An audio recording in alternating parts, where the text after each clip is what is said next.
You can earn a good salary in Australia and still feel like you are constantly behind.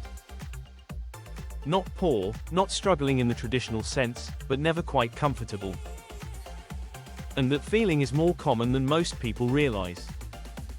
Many Australians earn solid incomes such as $90,000, $120,000, or even $150,000 or more.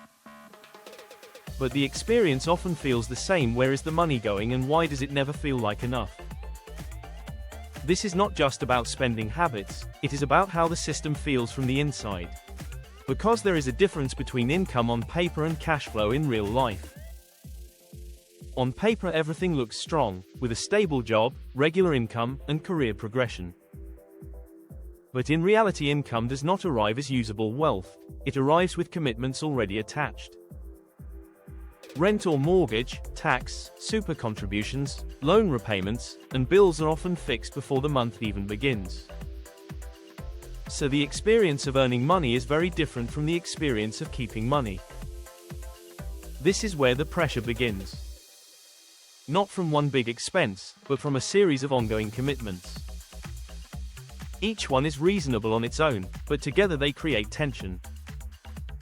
This is why someone can earn well and still feel like they are starting from zero every month. Income comes in, commitments go out, and what remains feels small. Over time this becomes a pattern. Work hard, get paid, pay everything, and start again. This is not failure, it is a system experience. One of the biggest misconceptions is this. People assume that once income reaches a certain level, the feeling of financial pressure disappears. But often it does not. Because the system scales with income. Higher income often leads to higher expectations such as a better suburb, a larger mortgage, and a more expensive lifestyle. Not because people are careless, but because choices expand as income expands. And those choices often become long-term commitments. This is where psychology plays a role. People do not just spend money, they build a version of life around their income. And once that lifestyle is established, it becomes the new normal. Normal does not feel like luxury, it feels like baseline. This is why a pay rise often feels temporary. At first it creates relief, then adjustments are made, then the system resets. And the same feeling returns. This is one of the quiet pressures in modern Australian life. It is not about one bad decision, it is about gradual alignment between income and lifestyle. Over time the gap between earning and keeping does not expand, it stabilizes. And when it stabilizes at a low surplus, the feeling becomes constant. This is why people say they earn well but do not feel ahead. Because feeling ahead requires more than income. It requires flexibility. And flexibility comes from what is not already committed.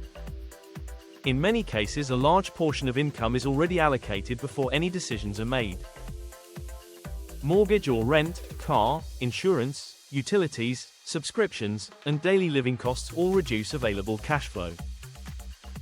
So when income arrives, it is already partially spent. This creates a psychological effect. Even though income is high, available money feels limited. From the outside everything looks stable with a good job, a decent home, and a functioning lifestyle. But internally the experience can feel tight. It can feel controlled and like there is very little room to move. This is where the idea of feeling broke comes from. Not actual poverty, but a lack of breathing space. Another important factor is timing. Income arrives in cycles such as weekly, fortnightly, or monthly. But expenses do not always align perfectly. Some are fixed, some are irregular, and some are unexpected. These mismatches create friction. A bill arrives earlier than expected, a cost increases slightly, or something needs replacing. Individually these are manageable, but collectively they create pressure. That pressure creates uncertainty, and uncertainty makes money feel less stable. There is also a comparison effect. People compare their situation to others such as colleagues, friends, or online lifestyles. But what is visible is usually consumption, not structure or financial pressure. So comparisons are incomplete and can amplify dissatisfaction. This reinforces the idea that something is wrong, when in reality the system is simply operating as designed.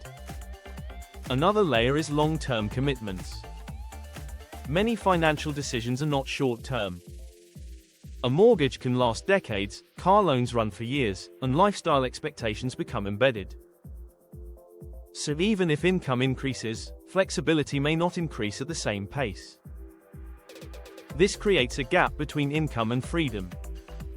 Income may grow, but freedom depends on what is already committed. This is an important distinction, because it explains why two people with similar incomes can feel very different financially. One may have more flexibility, while the other has more obligations. The difference is not just income, it is structure. A useful way to think about this is not just how much you earn, but how much of that income is still under your control. Control creates flexibility and flexibility creates comfort. Without that, even strong income can feel restricted. When people say they feel broke, they are often describing a lack of control rather than a lack of income. They are describing a system where most of the income is already spoken for. And that leaves very little room to adjust. Very little margin and very little buffer. Without buffer, every expense feels important, every increase feels noticeable, and every disruption feels larger than it should. This is not just a mindset issue, it is a structural experience. And once you see it this way, the feeling starts to make more sense. Instead of asking why you feel broke, a more useful question becomes what your income system actually looks like. Where does it flow, where is it fixed, and where is it flexible? Because the feeling is not random. It is a signal. A signal about how income interacts with commitments and how much space exists between them. This is where understanding begins. Not by increasing income alone, but by understanding how income behaves within the system. Because income is only one part of the equation, the structure around it determines the experience. And the experience is what people feel every day. If this helped you see things differently, subscribe to Finance Systems Explained Australia.